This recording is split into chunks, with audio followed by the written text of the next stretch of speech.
Bonjour à tous, nous allons voir dans cette vidéo comment déterminer l'image d'un nombre par une fonction linéaire en utilisant un graphique. Alors il faut savoir qu'une fonction linéaire, on peut la construire, on peut la représenter du moins graphiquement. Et lorsqu'on la représente graphiquement, ça donnera toujours une droite qui passe par l'origine du repère. Autrement dit, l'origine du repère c'est ça.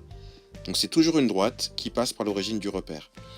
Ça c'est lié au fait qu'une une fonction linéaire représente ou modélise une situation de proportionnalité. Et une situation de proportionnalité, c'est toujours une droite qui passe par l'origine. Donc dès que vous voyez ça, vous savez que c'est une fonction linéaire. Comment, à partir de ce graphique, ou de cette représentation graphique, on peut déterminer l'image d'un nombre?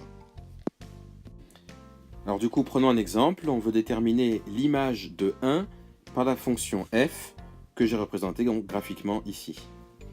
Alors, en fait, 1, ça va représenter les x, ou les abscisses.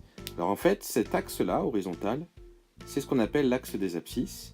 Ce sera donc, les x sont ici. Donc, on va regarder le nombre 1, puisque on veut l'image de 1. On va regarder le nombre 1 sur cet axe ici. Donc je regarde là. Ensuite, je vais aller perpendiculairement monter ou descendre, ça dépend où se trouve la droite, mais je vais perpendiculairement à l'axe des abscisses jusqu'à la droite.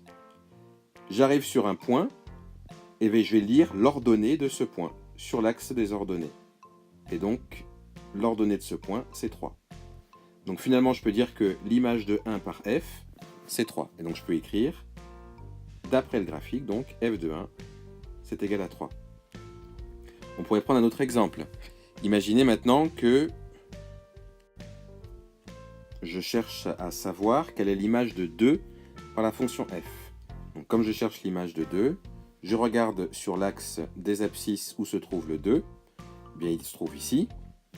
Je vais aller perpendiculairement jusqu'à ma droite, donc jusqu'ici. J'arrive sur un point de la droite et je lis son ordonnée. Et en lisant l'ordonnée, j'obtiens 6. Ce qui veut dire que l'image de 2 par la fonction f, c'est 6. Donc je peux écrire f de 2 égale 6. Et ça, je le trouve graphiquement. Donc voilà comment on peut trouver l'image d'un nombre avec un graphique.